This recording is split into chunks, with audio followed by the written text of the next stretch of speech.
Hello friends, welcome to study tricks. इस lecture series से हम स्टार्ट करेंगे एनसीईआरटी सार संग्रह के बुक के मोस्ट इंपॉर्टेंट क्वेश्चन। कुछ लोगों को कमेंट्स आ रहे थे कि इस बुक से आप पढ़ाइएगा।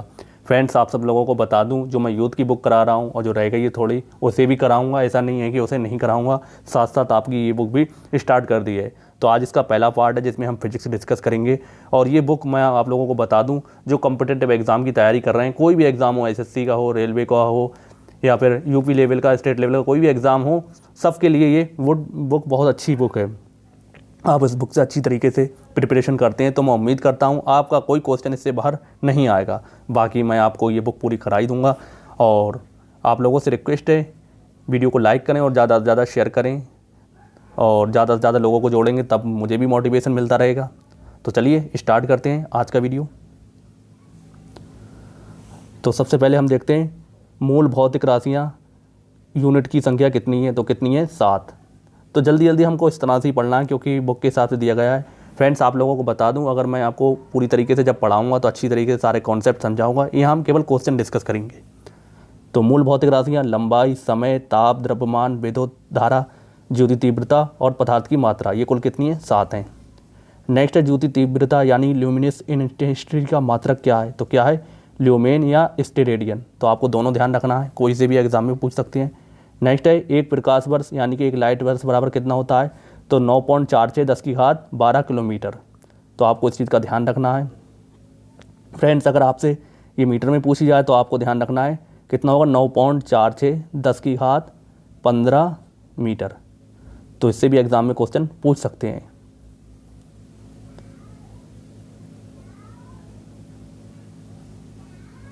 नेक्स्ट हमारा वायुमंडल में ओजोन परत की, ओजोन लेयर की मोटाई मापने का मात्रक क्या है? डॉप्सन। तो आप इसे भी ध्यान रखेंगे।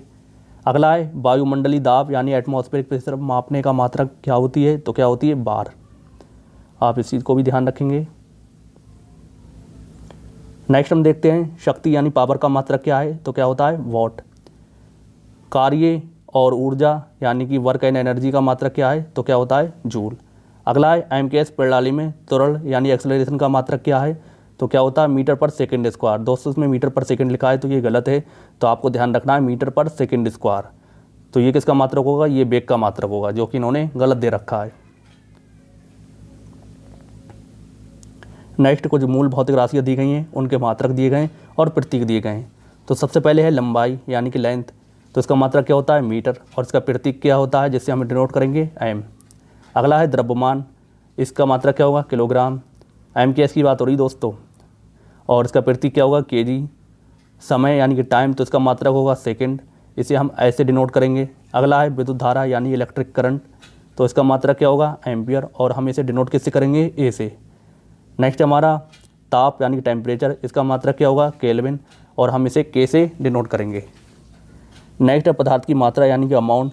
तो इसका मात्रक होगा मोल, और मोल को हम मोल से डिनोट करेंगे। नेक्स्ट है हमारा ज्योति तीव्रता यानी कि ल्यूमिनस इंटेंसिटी। इसका मात्रक होगा कैंडेला, और इसे हम डिनोट किससे करेंगे? CD से। अगला क्वेश्चन है 1 किलोग्राम पर मीटर सेकंड स्क्वायर दाब किसके समतुल्य होता है? तो किसके बराबर होता है? 1 बार के। तो आप इसे भी ध्यान रखेंगे। अगला है 1 पिकोग्राम कितने ग्राम के बराबर होता है? तो 1 पिकोग्राम 10 की घात -12 ग्राम के बराबर होता है। तो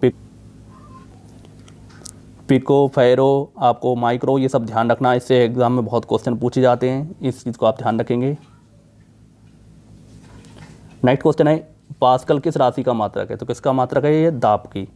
अगला है फोर्स का मात्रक क्या है? तो क्या होता है? न्यूटन। अगला है आवेग का मात्रक क्या है? तो क्या होता है? Newton second. नेक्स्ट है पारसेक दूरी मापने की सबसे बड़ी इकाई है। 1 पारसेक बराबर कितना होता है?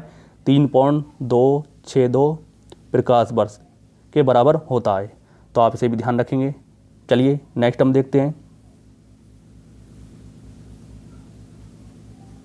अगला एंगस्ट्रॉम द्वारा क्या मापा जाता है? तो किसे मापते हैं? एंगस्ट्रॉम तरंगदैर्ध्य का मात्रक होता है। तो आप इसे भी ध्यान रखें।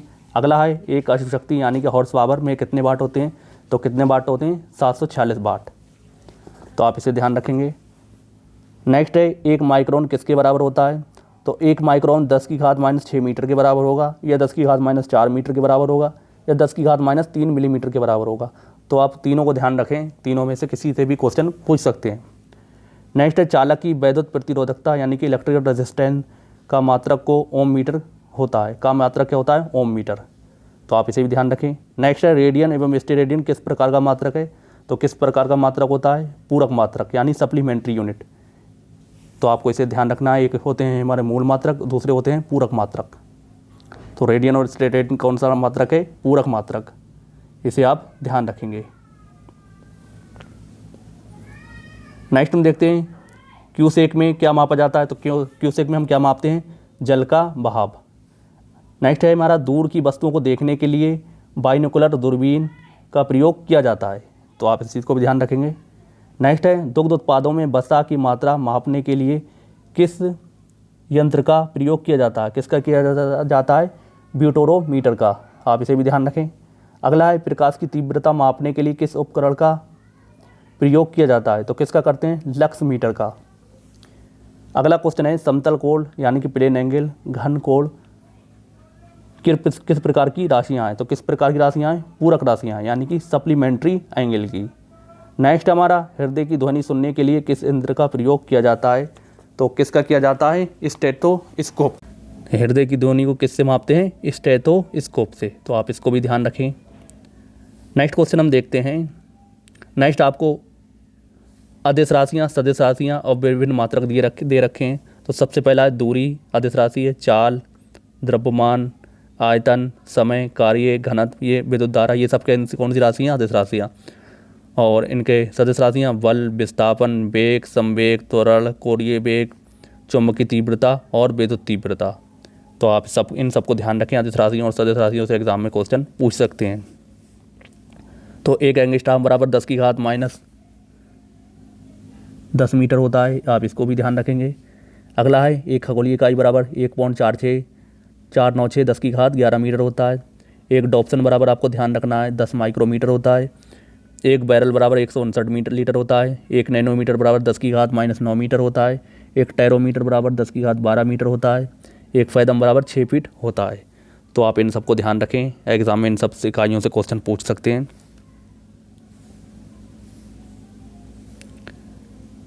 नेक्स्ट आपको और मात्रक दिए गए हैं।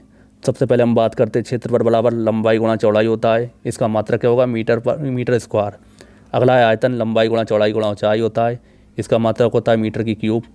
नेक्स्ट होता है त्वरण यानी मंदन, तो ये होता है वेग परिवर्तन बटे समय के बराबर, तो इसका मात्रक क्या होता है, मीटर पर सेकंड स्क्वायर। अगला है बल बराबर द्रव्यमान गुणा त्वरण होता है, तो इसका मात्रक किलोग्राम मीटर पर सेकंड स्क्वायर या न्यूटन होता है। नेक्स्ट है गतिज ऊर्जा, तो इसका फॉर्मूला होता है हाफ द्रव्यमान गुणा वेग का स्क्वायर, तो इसका मात्रक होता है किलोग्राम मीटर पर सेकंड स्क्वायर या जूल। नेक्स्ट है स्थिर ऊर्जा, तो द्रव्यमान गुणा गुरुत्वीय त्वरण गुणा ऊंचाई, तो इसका मात्रक किलोग्राम मीटर पर सेकंड स्क्वायर या जूल। नेक्स्ट है कोणीय विस्थापन, तो चाप बटे त्रिज्या, इसका मात्रक होता है रेडियन। अगला है कार्य बराबर बल गुणा विस्थापन, इसका मात्रक जूल या न्यूटन मीटर होता है, तो आप इन मात्रक को ज़रूर ध्यान रखें। नेक्स्ट हम देखते हैं शक्ति बराबर कार्य बटे समय होता है, इसका मात्रक जूल पर सेकंड या वॉट होता है। नेक्स्ट है बल आघूर्ण, तो बल गुणा बल घूर्णक की लंबवत दूरी, तो इसका मात्रक होता है न्यूटन मीटर। अगला है गुरुत्वाकर्षण नियतांक, तो उसका फॉर्मूला होता है बल गुणा दूरी का स्क्वायर अपॉन द्रव्यमान का स्क्वायर, तो ये होता है न्यूटन मीटर स्क्वायर किलोग्राम पर किलोग्राम स्क्वायर। अगला है गुरुत्वीय विभव, तो ये होता है कार्य बटे द्रव्यमान, इसका मात्रक होता है जूल बटे किलोग्राम। अगला है घूर्ण त्रिज्या बराबर दूरी, इसका मात्रक मीटर होगा। नेक्स्ट है यंग गुणांक, तो अनुदैर्ध्य प्रतिबल अपॉन अनुदैर्ध्य विकृति, इसका मात्रक क्या होगा, न्यूटन पर मीटर स्क्वायर। अगला है पृष्ठ तनाव, तो पृष्ठ तनाव बराबर होता है बल बटे क्षेत्रफल, इसका मात्रक होगा न्यूटन पर मीटर स्क्वायर। अगला है वेग प्रवणता, तो इसके बराबर होगा वेग बटे दूरी यानी, और इसका मात्रक क्या होगा, प्रति सेकंड। अगला है श्यानता गुणांक, तो ये होता है बल बटे क्षेत्रफल गुणा वेग प्रवणता, तो इसका मात्रक होगा न्यूटन सेकंड पर मीटर स्क्वायर। अगला है प्लांक नियतांक, तो ये होगा ऊर्जा बटे आवृत्ति, इसका मात्रक होगा जूल पर सेकंड। नेक्स्ट है बोल्ट्जमैन नियतांक, तो इसका फॉर्मूला होगा ऊर्जा बटे ताप, इसका मात्रक क्या होगा, जूल केल्विन। नेक्स्ट है धारिता, तो धारिता बराबर होता है आवेश बटे विभवांतर, इसका मात्रक होगा फैराड। अगला है चालकता यानी विद्युत, तो इसका मात्रक होगा ओम मीटर की इनवर्स। नेक्स्ट है धारा घनत्व, तो विद्युत धारा बटे क्षेत्रफल इसका फॉर्मूला होगा और मात्रक क्या होगा एम्पियर पर मीटर स्क्वायर।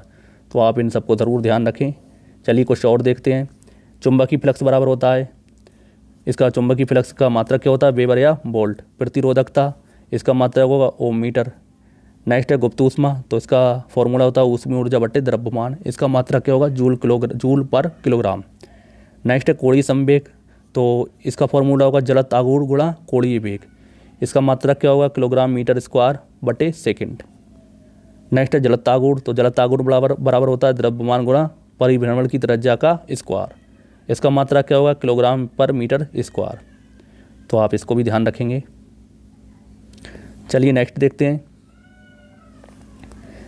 अगला क्वेश्चन हमारा दिया गया है किस यंत्र के द्वारा मासिक विभव मापा जाता है। तो किसके द्वारा मापा जाता है इलेक्ट्रो इंसिलोग्राफ के द्वारा, तो आप इसे ध्यान रखें।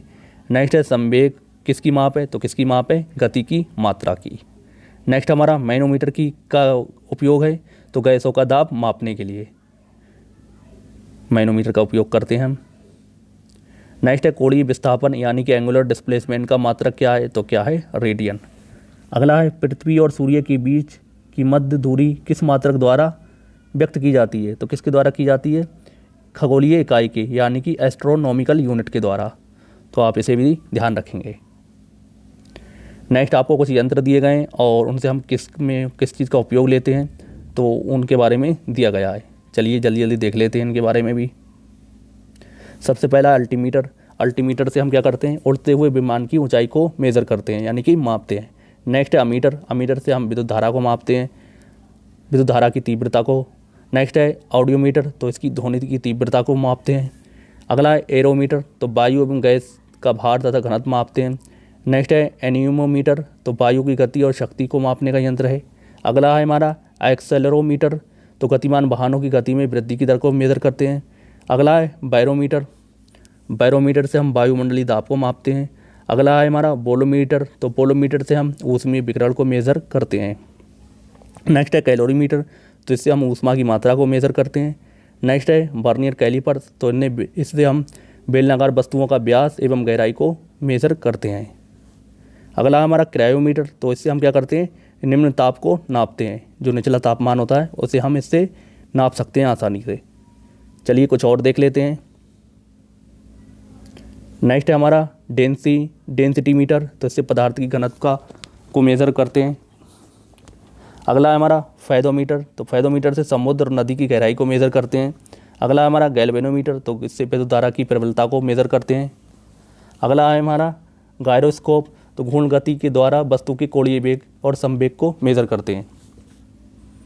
अगला है हमारा ग्रेवोमीटर, तो इससे हम गुरुत्वीय त्वरण को मेज़र करते हैं।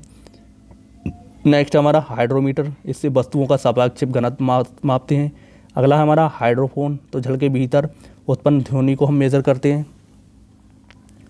नेक्स्ट है हाइग्रोमीटर, इससे हम वायुमंडलीय आर्द्रता को मेज़र करते हैं। अगला है हमारा लैक्टोमीटर, इससे हम दूध की शुद्धता को नापते हैं। नेक्स्ट हमारा क्रोनोमीटर, तो पानी के जहाज़ों में सही समय ज्ञात करने में प्रयुक्त उपकरण कौन सा होता है क्रोनोमीटर। इंपॉर्टेंट है, कई बार एग्जाम में पूछ चुके हैं। नेक्स्ट हमारा क्रेस्कोग्राफ, तो पौधों की वृद्धि में दर्शाने वाला यंत्र है ये। नेक्स्ट हमारा डायलेटोमीटर, तो किसी वस्तु में उत्पन्न आयतन में परिवर्तन को मापने का यंत्र। अगला है डायनोमीटर, तो इंजन द्वारा उत्पन्न शक्ति को मापने का यंत्र होता है डायनोमीटर। नेक्स्ट हमारा नेफोस्कोप, तो वायुमंडल में उपस्थित बादलों की गति को एवं गति की दिशा का मापन करते हैं। नेक्स्ट हमारा रेडियो माइक्रोमीटर, तो इससे हम क्या करते हैं ऊष्मीय विकिरण को मापने का यंत्र होता है। नेक्स्ट हमारा टैकोमीटर, तो किसी वस्तु के चक्रण की गति को हम टैकोमीटर से मेज़र करते हैं। आई होप आप सबको ध्यान रखेंगे। नेक्स्ट देखते हैं रेन गेज यानी कि योडोमीटर, तो वर्षा की मात्रा को ज्ञात करने वाला यंत्र होता है रेन गेज या योडोमीटर। अगला है रिफ्रैक्टोमीटर, तो पारदर्शक माध्यमों का अपवर्तनांक ज्ञात करने वाला उपकरण होता है।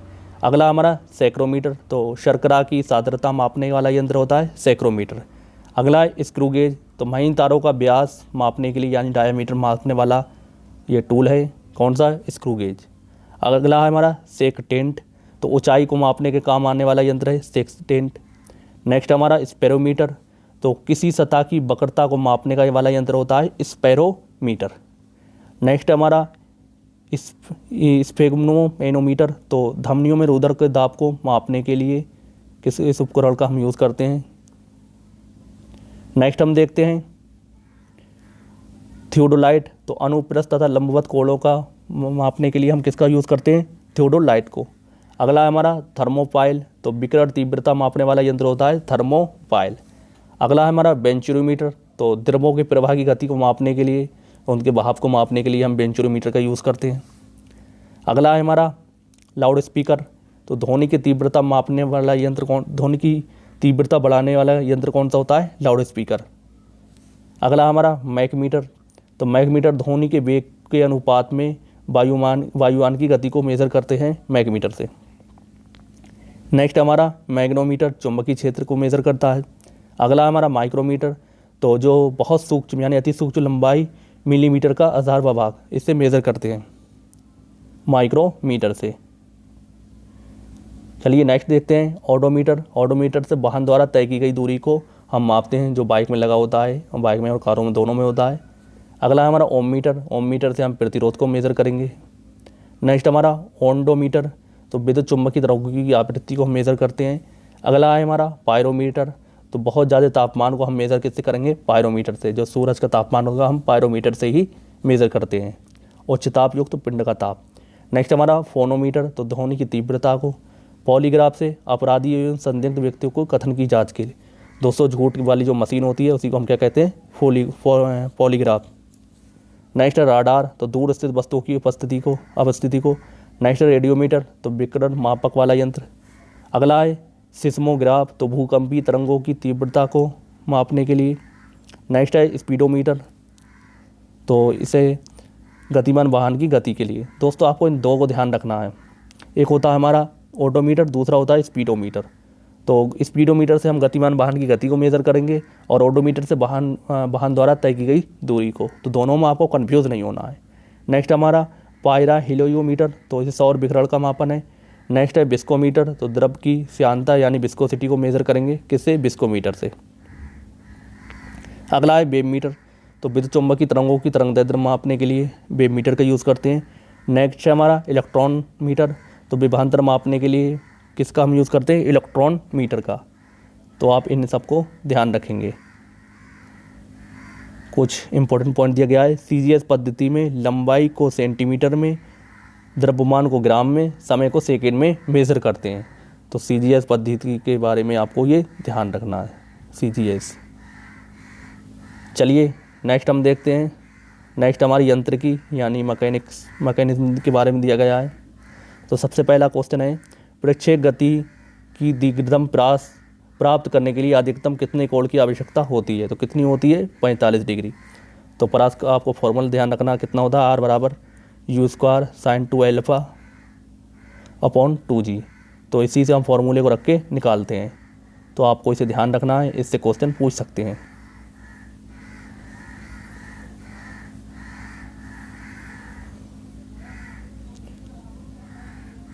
चलिए नेक्स्ट देखते हैं। मनुष्य जब नदी में के किनारे नाव से बाहर कूदता है तब नाव पीछे की ओर प्रतिक्रिया के कारण हटती है। तो यही कौन सा होता है न्यूटन का तीसरा नियम, इसे आपको ध्यान रखना है। नेक्स्ट है संवेग परिवर्तन की दर किसके बराबर होती है। तो किसके बराबर होती है बल के बराबर। अगला है न्यूटन का प्रथम नियम किससे परिभाषित करता है किसे परिभाषित करता है जड़त्व यानी इनर्शिया को, और इनर्शिया की माप हम किससे करते हैं द्रव्यमान से। अगला हमारा प्रक्षलन मशीन यानी वॉशिंग मशीन का कार्य किस सिद्धांत पर आधारित है। तो किस सिद्धांत पर आधारित है अपकेंद्रीय बल यानी कि सेंट्रीफ्यूगल फोर्स पर। नेक्स्ट हमारा सड़क पर चलने की अपेक्षा बर्फ पर चलना कठिन क्यों है। क्योंकि बर्फ पर सड़क की अपेक्षा घर्षण फ्रिक्शन यानी कम होता है। तो आप इसे भी ध्यान रखेंगे।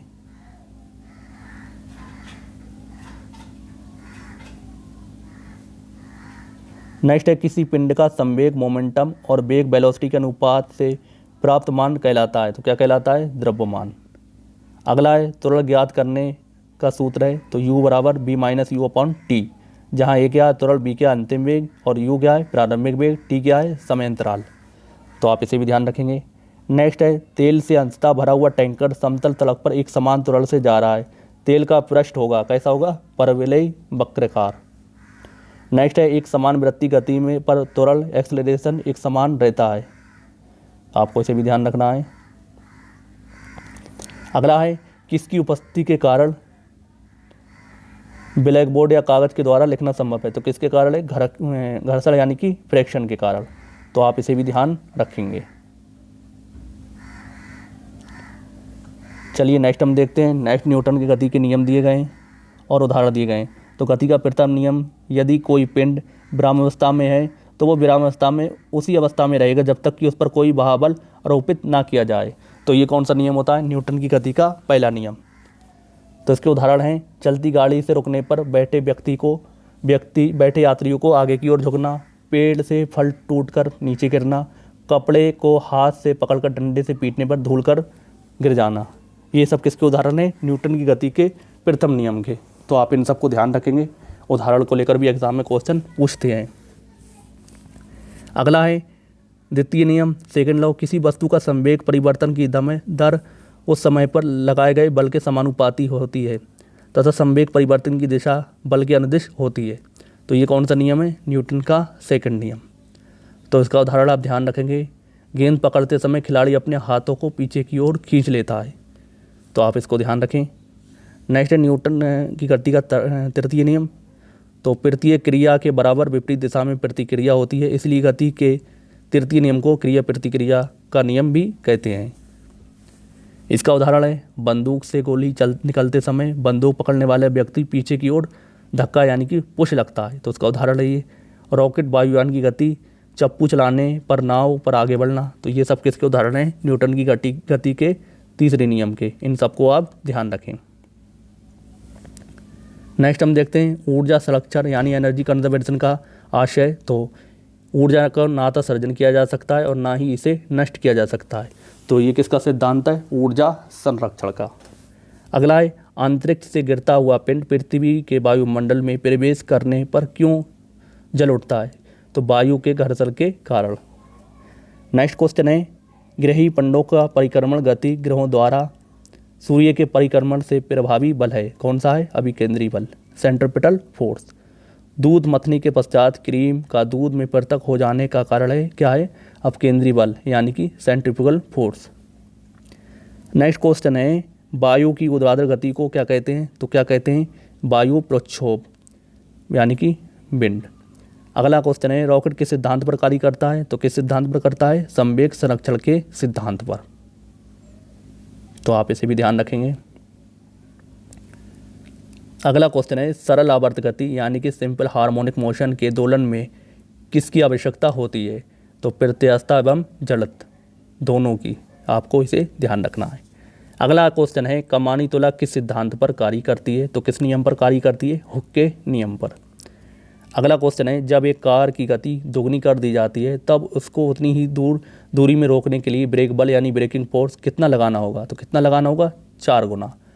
फ्रेंड्स, अगर आप लोगों ने ये क्वेश्चन कर रखे हैं, इनके कॉन्सेप्ट को समझ रखा है तो आपको ये क्वेश्चन समझ में आएंगे, वरना आपको ये क्वेश्चन समझ में नहीं आएंगे, ये सच्ची बात है। तो पहले आप इनके कॉन्सेप्ट को समझ लें, आप बेसिक क्लियर करें तभी रिवीजन करें। तो ये रिवीजन के लिए है बुक, ऐसा नहीं है ये कॉन्सेप्ट समझने के लिए। चलिए अगला क्वेश्चन देखते हैं, जेट इंजन किस सिद्धांत पर कार्य करता है, तो रैखिक संवेग संरक्षण के सिद्धांत पर। फ्रेंड्स, आप टेंशन ना लें, कुछ दिन बाद मैं साइंस का पूरा कोर्स स्टार्ट करने वाला हूँ, तो आप अपने कॉन्सेप्ट को क्लियर कर सकते हैं जिसमें कन्फ्यूज़न हो। बाकी मेरी पिछली वीडियो भी आप देख सकते हैं, उसमें भी मैंने फिजिक्स और केमिस्ट्री के बहुत से टॉपिक करा दिए हैं। नेक्स्ट हम देखते हैं प्रथम श्रेणी के उत्तोलक। तो कैंची, हेडपम्प, साधारण तुला, पिलास, ये सब कौन से हैं, प्रथम श्रेणी के उत्तोलक। नेक्स्ट है द्वितीय श्रेणी के उत्तोलक, सरोता, नींबू निचोड़ने वाली मशीन। अगला है तृतीय श्रेणी के उत्तोलक, तो स्टेपलर, चिमटा, मनुष्य का हाथ, ये सब क्या हैं, तृतीय श्रेणी के उत्तोलक। तो आप इसे ध्यान रखें। नेक्स्ट हमारा दिया गया है, पेचकस यानी स्क्रू ड्राइवर्स के द्वारा पेंच घुमाना एवं दरवाजे के हत्थे को कब्जे से दूर लगाना बल आघूर्ण का उदाहरण है। तो आप इस पॉइंट को भी ध्यान रखेंगे। चलिए हम नेक्स्ट टॉपिक देखते हैं, गुरुत्वाकर्षण यानी ग्रेविटी। तो पृथ्वी का पलायन वेग कितना होता है? तो बहुत बार देखा होगा क्वेश्चन, 11.2 किलोमीटर पर सेकेंड। तो आपको इसे ध्यान रखना है। अगला क्वेश्चन है, यदि चक्कर लगाते हुए अंतरिक्ष यान स्पेसक्राफ्ट से एक सेब छोड़ा जाए तो उसकी गति क्या होगी? तो अंतरिक्ष यान के साथ साथ उस की गति से गतिमान होगा। तो आप इस पॉइंट को ध्यान रखें। अगला है, अंतरिक्ष यात्री निर्वात में सीधे खड़े क्यों नहीं रह सकते? तो गुरुत्वाकर्षण की अनुपस्थिति के कारण। नेक्स्ट पॉइंट देखें, पृथ्वी की चारों ओर परिक्रमा कर रहे कृत्रिम उपग्रह। तो पृथ्वी के चारों ओर परिक्रमा कर रहे कृत्रिम उपग्रह यानी कि आर्टिफिशियल सैटेलाइट पृथ्वी पर त्वरण के कारण नहीं गिरता है। तो इस क्वेश्चन को भी आपको ध्यान रखना है। अगला क्वेश्चन है, एक भू उपग्रह यानी जियो सैटेलाइट किस बल के प्रभाव से अपने कक्ष में निरंतर गति करता है? तो किस कारण करता है? अपकेंद्रीय बल के कारण। अगला क्वेश्चन है, चंद्रमा की सतह पर पलायन वेग की पृथ्वी की सतह की अपेक्षा कम होता है क्योंकि चंद्रमा की त्रिज्या पृथ्वी की त्रिज्या से कम होती है। तो आप इसको भी ध्यान रखेंगे। नेक्स्ट हम देखते हैं, भारहीनता की स्थिति किस कारण होती है? तो गुरुत्वाकर्षण की शून्य स्थिति के कारण क्या आ जाती है? भारहीनता की स्थिति। अगला क्वेश्चन है, एक लड़की झूले पर बैठी स्थिति में झूला झूल रही है। उस लड़की के खड़े हो जाने पर आवर्तकाल यानी कि टाइम पीरियड पर क्या प्रभाव होगा? तो क्या प्रभाव होगा? आवर्तकाल कम हो जाएगा। अगला क्वेश्चन है, लोलक की लंबाई बढ़ जाने के कारण लोलक घड़ी यानी कि पेंडुलम क्लॉक गर्मियों में धीमी हो जाती है जबकि शीतकाल में तीव्र गति से चलने लगती है। तो आप इस चीज़ को ध्यान रखेंगे। अगला क्वेश्चन है, हवा में लोहे और लकड़ी का समान भार की गेंद को एक समान ऊंचाई से गिराने पर क्या प्रतिक्रिया होगी? तो क्या प्रतिक्रिया होगी? लकड़ी की गेंद बाद में गिरेगी। तो आप इस चीज़ को भी ध्यान रखेंगे। नेक्स्ट हम देखते हैं, यदि वायु प्रतिरोध को नगण्य कर दिया जाए तथा एक समान आकार की लकड़ी, लोहा और मोम के टुकड़े को समान ऊंचाई से पृथ्वी पर गिराया जाए, सभी एक साथ पृथ्वी की सतह पर पहुंचेंगी। तो इस पॉइंट को आप ज़रूर ध्यान रखें, इसे लेकर एग्जाम में क्वेश्चन पूछते हैं। नेक्स्ट क्वेश्चन है, पृथ्वी के किस स्थान पर पिंड का भार सर्वाधिक होता है? तो कहाँ पर होता है? ध्रुवों पर यानी कि पोल्स पर। अगला पॉइंट से हमारा, पृथ्वी के केंद्र से ध्रुवों की दूरी कम होने के कारण ध्रुवों पर स्थित पिंड पर पृथ्वी द्वारा अधिक गुरुत्वीय आकर्षण बल आरोपित होगा, इसलिए ध्रुवों पर उसका भार पृथ्वी के पर स्थित किसी अन्य स्थान से अधिक होगा। तो जैसे जैसे जी का मान बढ़ेगा वैसी वैसी वस्तु का या पिंड का भार बढ़ जाएगा। तो आप इस चीज़ को ध्यान रखेंगे। चलिए अगला क्वेश्चन देखते हैं, लिफ्ट में बैठे हुए व्यक्ति का भार कब सर्वाधिक महसूस होता है? कब होता है? जब लिफ्ट त्वरित गति की ऊपर से जा रही हो, जब लिफ्ट त्वरित गति से ऊपर की ओर जा रही हो। अगला क्वेश्चन है, भूतुल्यकारी उपग्रह यानी जियोसिंक्रोनस सैटेलाइट के परिक्रमण की अवधि कितनी होती है? 24 घंटे पृथ्वी के बराबर। अगला क्वेश्चन है, यदि पृथ्वी और सूर्य के मध्य की दूरी दुगनी होती है तो सूर्य द्वारा पृथ्वी पर गुरुत्वाकर्षण बल क्या होगा? तो वर्तमान का 1/4। तो ये न्यूमेरिकल क्वेश्चन है, ये मैंने जो यूथ की बुक करा रहा हूँ उसमें ये सारे क्वेश्चन करा दिए हैं, करके भी दिखाएं। ऐसा नहीं है कि मैंने केवल आंसर बताया, उसमें मैंने आपको प्रॉपर न्यूमेरिकल करके बताएं, तो आप उन्हें भी देख सकते हैं। अगला है, लोलक की समय अवधि टाइमलाइन किस पर निर्भर करती है? तो लोलक की लंबाई पर। चलिए नेक्स्ट क्वेश्चन देखते हैं, पृथ्वी पर गुरुत्वाकर्षण बल अचानक लुप्त हो जाए तो इसके परिणाम क्या होगा? तो पृथ्वी पर स्थित वस्तुओं का भार शून्य हो जाएगा लेकिन द्रव्यमान क्या होगा? अपरिवर्तित रहेगा। नेक्स्ट पॉइंट देखते हैं, पृथ्वी की सतह पर जी का मान अधिकतम तथा चंद्रमा पर जी का मान पृथ्वी की गुरुत्वीय त्वरण का 1/6 होता है। तो इससे लेकर न्यूमेरिकल पूछ लेते हैं। अगला क्वेश्चन है, पीसा की झुकी हुई मीनार गिरती क्यों नहीं है? इसका क्या कारण है? तो किसका कारण क्या है? गुरुत्व केंद्र से जाने वाली ऊर्ध्वाधर रेखा वर्टिकल तल के अंदर रहती है। अगला क्वेश्चन है, यदि कोई वस्तु ऊपर से गिराई जाती है उसके भार पर क्या प्रभाव पड़ेगा? तो उसके भार पर क्या प्रभाव पड़ेगा? वस्तु का भार अपरिवर्तित रहेगा। अगला क्वेश्चन है, जब हम भूमध्य रेखा से ध्रुवों की ओर जाते हैं तो जी का मान क्या होता है? बढ़ जाता है। अगला क्वेश्चन है, चक्री झूले पर झूलते समय व्यक्ति बाहर की ओर धक्का क्यों महसूस होता है? तो क्यों महसूस होता है? अपकेंद्रीय बल के कारण। तो आप इसको ध्यान रखेंगे। नेक्स्ट है, विभिन्न द्रव्यमान वाले दो पत्थर एक साथ किसी इमारत की छत से गिराए जाते हैं तो कौन सा पत्थर ज़मीन पर पहले पहुंचेगा? तो दोनों पत्थर एक साथ ज़मीन पर पहुंचेंगे। एज अ प्रैक्टिकल करके आप घर पे भी देख सकते हैं। आप एक अपना मोबाइल फ़ोन लें और अपना एक पेन लें, दोनों को एक साथ छोड़ेंगे क्या होगा, और बिस्तर पे छोड़ें जिससे मोबाइल टूटे ना। तो आपको क्या पता लगेगा, दोनों एक साथ बिस्तर पे गिरेंगे। नेक्स्ट हम देखते हैं गुरुत्वाकर्षण बल के कुछ उदाहरण। तो सूर्य एवं अन्य ग्रहों के गुरुत्वाकर्षण के कारण सभी ग्रह लगभग वृत्ताकार एवं निश्चित कक्षाओं में सूर्य की परिक्रमा करते हैं। अगला उदाहरण है पृथ्वी के गुरुत्व एवं चंद्रमा के गुरुत्वाकर्षण के कारण चंद्रमा एक निश्चित कक्षा में पृथ्वी की परिक्रमा करता है। ये सब किसके उदाहरण हैं, गुरुत्वाकर्षण और गुरुत्व के उदाहरण। नेक्स्ट है सूर्य चंद्रमा पृथ्वी गुरुत्वाकर्षण के अंतरक्रिया के कारण पृथ्वी के स्थित समुद्रों में ज्वार भाटा यानी कि टाइड्स आ जाते हैं। तो आप इस चीज़ को भी ध्यान रखेंगे।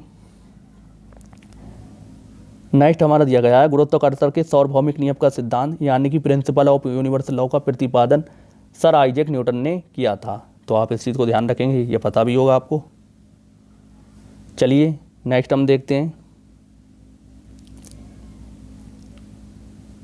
तो पहला क्वेश्चन दिया गया है साबुन के बुलबुले का दाब वायुमंडलीय के दाब से कम होता है अथवा अधिक। कैसा होता है, अधिक होता है, इसे आप ध्यान रखेंगे। अगला क्वेश्चन है स्वचालित यानी हाइड्रोलिक ब्रेक किस सिद्धांत पर कार्य करता है, तो पास्कल के सिद्धांत पर। तो इस क्वेश्चन को भी आप ध्यान रखेंगे। अगला क्वेश्चन है बर्फीले क्षेत्रों में शीतकाल में जब झील की ऊपरी सतह का पानी बर्फ में बदल जाता है फिर भी उसके अंदर रहने वाली जलीय जंतु जीवित रहते हैं क्योंकि पानी का घनत्व 4 डिग्री सेल्सियस पर सबसे अधिक होता है। इस कारण झील के भीतर पानी नहीं जमता है। तो इस पॉइंट्स को आप ज़रूर ध्यान रखें। अगला क्वेश्चन है नदी से समुद्र में प्रवेश करने पर किसी जहाज़ की क्या प्रतिक्रिया होती है, तो वो समुद्र से कुछ ऊपर उठता है। तो इसको आप ध्यान रखें। अगला क्वेश्चन है जब किसी झील की तली से उठकर वायु का बुलबुला ऊपरी सतह पर जाता है उसके आकार पर क्या प्रभाव पड़ेगा, तो क्या प्रभाव पड़ेगा, बढ़ जाएगा। अगला क्वेश्चन है किसी वस्तु की मात्रा बदलने पर उसके घनत्व या डेंसिटी पर क्या प्रभाव होगा, तो क्या होगा, वस्तु का घनत्व अपरिवर्तित रहेगा। अगला क्वेश्चन है हवाई जहाज से यात्रा करते समय पेन से स्याही क्यों निकलने लगती है, तो क्यों निकलने लगती है, वायु दाब में कमी होने के कारण। नेक्स्ट क्वेश्चन है नदी की अपेक्षा समुद्र में तैरना आसान होता है क्योंकि समुद्र जल का घनत्व नदी के जल से अधिक होता है। तो इस क्वेश्चन को भी आप ध्यान रखें। अगला पॉइंट है हमारा समुद्र में प्लवन करते समय बर्फ़ का पिंड पानी की सतह से 1/9 भाग ऊपर उठता होता है, इसलिए जब बर्फ़ पिघलती है तो पानी के स्तर में कोई भी परिवर्तन नहीं होता है। अगला क्वेश्चन दिया गया है पृष्ठ तनाव यानी कि सरफेस टेंशन का क्या कारण है, तो अणुओं के मध्य ससंजक बल के कारण यानी कोहेसिव फोर्स के कारण। तो आप इस चीज़ को ध्यान रखेंगे, एक ही पदार्थ के समान अणुओं के मध्य लगने वाले बल को हम क्या कहते हैं, ससंजक बल। अगला क्वेश्चन है बैरोमीटर के मापने में पैमाने में अचानक गिरावट आने पर कौन सी मौसमी दिशा इंगित होती है, तो कौन सी होती है, तूफानी मौसम। नेक्स्ट क्वेश्चन है तेल जल के पृष्ठ पर क्यों फैल जाता है, तो क्योंकि तेल का पृष्ठ तनाव जल से कम होता है। तो आप इस चीज़ को ध्यान रखेंगे। अगला क्वेश्चन है वर्षा की बूंदें गोलाकार क्यों होती हैं, तो क्यों होती हैं, जल के पृष्ठ तनाव के कारण। तो आप इस चीज़ को भी ध्यान रखेंगे। नेक्स्ट क्वेश्चन है हमारा कुएं से पानी से भरी बाल्टी को ऊपर खींचते हैं तो क्या अनुभव होता है, ये कि बाल्टी पानी की सतह से ऊपर आकर भारी हो गई है। तो आप इसको ध्यान रखें। चलिए नेक्स्ट हम देखते हैं वायुमंडल में बादलों के तैरने का क्या कारण है, बहुत क्वेश्चन पूछते हैं इससे। तो वायु के घनत्व की तुलना में बादलों के घनत्व कम होता है। अगला पॉइंट दिया गया है लोहे का घनत्व उसके द्वारा हटाए गए जल के अपेक्षित घनत्व से अधिक तथा पारे के घनत्व से कम होता है, इस कारण लोहे की कील पारे पर तैरती है। तो आप इसको भी ध्यान रखेंगे। अगला क्वेश्चन है पौधों की जड़ों से पड़ पत्तियों की ओर जल बढ़ने का क्या कारण है, तो क्या कारण है, केशिकत्व यानी कैपिलरिटी का। नेक्स्ट क्वेश्चन है हमारा स्टोव में मिट्टी का तेल बत्ती पर ऊपर चढ़ने का कारण क्या है, तो क्या कारण है, केशिकत्व का गुण। अगला क्वेश्चन है अब तक ज्ञात पदार्थों में से किस पदार्थ की प्रत्यास्थता यानी कि इलास्टिसिटी सर्वाधिक होती है, तो किसकी होती है, क्वार्ट्ज की। तो आप इसको ध्यान रखें। अगला क्वेश्चन है अपमार्जक मिलाने पर जल का पृष्ठ तनाव पर क्या प्रभाव पड़ता है, तो क्या पड़ता है, जल का पृष्ठ तनाव घट जाता है। नेक्स्ट क्वेश्चन है फाउंटेन पेन किस सिद्धांत पर कार्य करता है, तो किस सिद्धांत पर कार्य करता है? केशकत्व के सिद्धांत पर। नेक्स्ट क्वेश्चन है, समुद्र तल पर एक वायुमंडलीय दाब का मान कितना होता है? तो कितना होता है? 1.013 10⁵ पास्कल। नेक्स्ट क्वेश्चन है, जल का अपेक्षित घनत्व यानी कि रिलेटिव डेंसिटी किस ताप पर सर्वाधिक होती है? तो किस ताप पर होती है? 4 डिग्री सेल्सियस तापमान पर। अगला क्वेश्चन है, जल से भरी बाल्टी को हिलाकर छोड़ देने पर कुछ समय पश्चात जल अपने स्थिर हो जाता है, किस कारण हो जाता है? श्यानता यानी तो किसके कारण हो जाता है? विस्कोसिटी यानी श्यानता के कारण। तो आप इसको ध्यान रखेंगे। अगला क्वेश्चन देखते हैं, धातु की शुद्धता ज्ञात करने में किस सिद्धांत का प्रयोग किया जाता है? तो किस सिद्धांत का प्रयोग किया जाता है? आर्किमिडीज के सिद्धांत का। अगला क्वेश्चन है, जल से निकलने वाले शेविंग ब्रश के बाल आपस में किस कारण से चिपक जाते हैं? तो पृष्ठ तनाव के कारण। अगला क्वेश्चन है, स्टील रबर की अपेक्षा अधिक प्रत्यक्ष क्यों है? तो स्टील के लिए अधिक विरूपक बल यानी रिफॉर्मिंग फोर्स की आवश्यकता होती है। इस चीज़ को आप ध्यान रखेंगे। अगला क्वेश्चन है, वाहनों में स्नेहक तेल यानी लुब्रिकेंट ऑयल का प्रयोग किया जाता है तो घर्षण बल कम करने के लिए। आंधी आने पर टिन, छत और छप्पर उड़ जाते हैं क्योंकि उनके ऊपर वायुदाब नीचे के वायुदाब से कम हो जाता है। तो आप इसे भी ध्यान रखेंगे।